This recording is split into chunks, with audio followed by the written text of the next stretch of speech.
Hoy menú degustación en un sitio diferente, donde el gochu y los caballos son los protagonistas. El sitio es espectacular, hemos visto saltos libres de caballo, las cuadras, bueno, es una locura. Primer vinate, mirad qué vistas tenemos desde la mesa, increíbles. Aquí tenemos el menú degustación que vamos a tomar hoy. Esta hicimos dedicada al San Martín, a las jornadas del gochu y a lo que es la típica matanza del gochu en Asturias. Nos han traído un caldo de jamón, no está entre los aperitivos. Qué rico, ¿eh?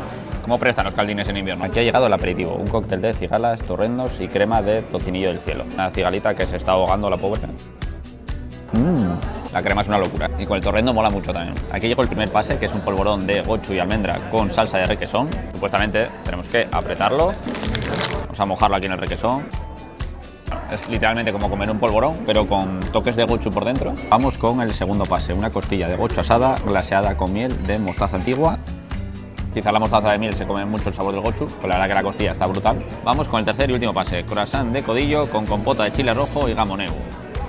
Es una mezcla curiosa y la verdad que el codillo está muy rico, pero me falta ese toque de sorpresa. Hay una cosa que está guay, es que dejan repetir en todos los platos. Y llegamos al postre, helado de nata de pueblo y panceta con chocolate caliente. Está muy bueno, ¿eh? No sé qué es la nata de pueblo, pero está muy rica. Para acabar, un licor de guindas.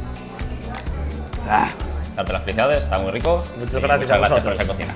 Su nombre es Finca Maeza, lo hacen una vez al mes y le doy una puntuación de 8 bigotines y medio.